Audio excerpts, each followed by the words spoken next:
we were talking of liberalization, and under it we were talking of various reforms which the government of India made in 1991. The first reforms were in the field of industrial sector. In the industrial sector, the government of India first of all abolished the industrial licensing system. That is, earlier all the private entrepreneurs had to take a license, but now they were free to open up their units without any such kind of licensing. The second reform was that now there was de-reservation of the production areas. Now this means in simple words that earlier some of the goods were reserved that they would be produced only by the small scale industries. That is, the large scale industries could not produce certain goods, but now it was free for anybody to produce any kind of goods that it wanted. The next reform was made was that now there was expansion in the production capacity. It was in this manner that earlier the government used to fix the production capacity of every industrial house, but now they were free to produce as much as they could. There was no restriction from the side of the government.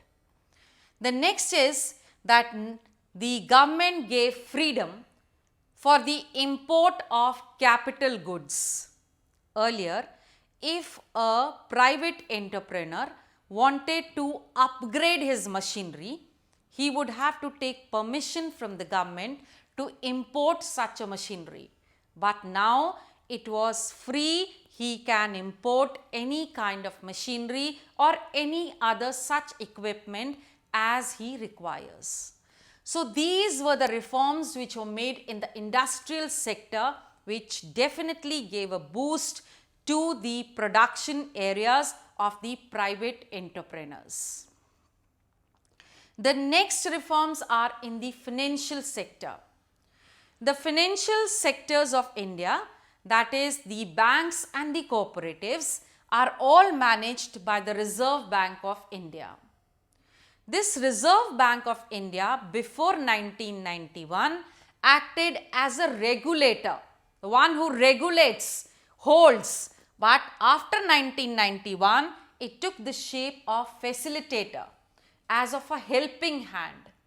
Earlier, the RBI used to decide the interest rate that had to be charged, but now it is left free to the commercial banks to decide any rate of interest that they would like to levy. Let me talk about the fiscal reforms now.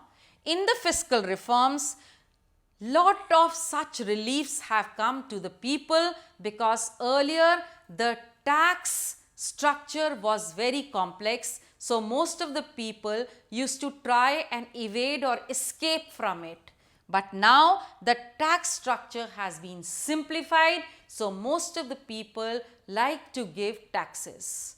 Besides, there is a uniform application of VAT everywhere, which gives a uniform price to most of the goods. The next reforms are the external reforms. Now, external reforms were necessary because there was a devaluation of Indian currency in 1991, giving a big jerk to the Indian government. And therefore, the earlier policy of just protecting the Indian domestication, that is Indian units which were producing, now there is a free flow. That is, there is a good trade, both export and import. And this free flow of trade, that is export and import, has given a great boost towards the valuation of Indian currency. So these are the reforms which have been made under liberalization the first component of the new economic reforms, which were industrial sector reforms, financial sector reform, fiscal sector reform and the external sector reform.